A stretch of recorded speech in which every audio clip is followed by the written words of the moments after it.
السلام عليكم. انا كنت عايز نص كيلو لب ونص كيلو فول سوداني وبسرعه عشان مستعجل. حاضر من عينيا يا باشا.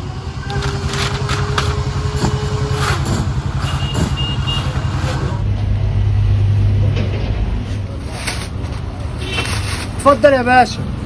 تسلم يدك يا زعيم. كم حسابهم دول؟ 90 يا باشا.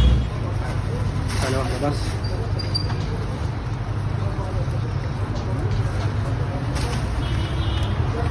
مال مالك يا باشا؟ في حاجة ضايعة منك ولا ايه؟ بتدور على ايه؟ لا ما فيش حاجه، بس الفلوس كانت في الشنطه هنا، مش عارف نسيتها في البيت ولا نسيتها فين بالظبط.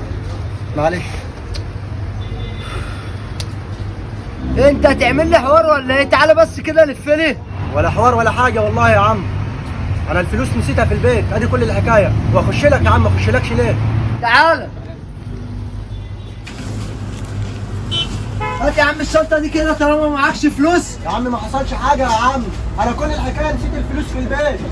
انا عارف اشكالكم دي، بتيجي تعمل الحوارات دي كل يوم. يا عم ما تغلطش وحياتك يا اخي. طب يلا يا عم اتكل على الله. تصدق انت مش محترم.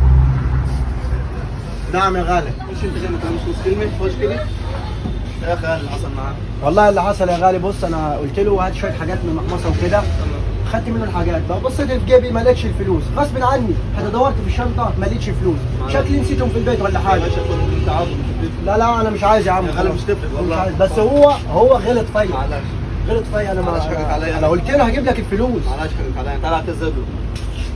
معلش خد. لا ما حصلش حاجه يا غالي، ما حصلش حاجه يا ابو عمر. حقك عليا ما تزعلش مني. انا مش بنتقدك والله، بس انا بقول لك يعني عامل الزبون باحترام. معلش باحترام يعني، حتى لو ما معهوش فلوس اديله الحاجه وبعد كده هيجيب لك الفلوس. ما تزعلش مني يا عم. بقول لك ايه، عايز اقول لك حاجه، احنا اتخلقنا عشان نقف جنب بعض مش ندوس على بعض. تشكر يا ابو عمرو، انت راجل محترم والله، وانت على دماغك. السلام عليكم. الله يبارك فيك، على سلامتك. سلام.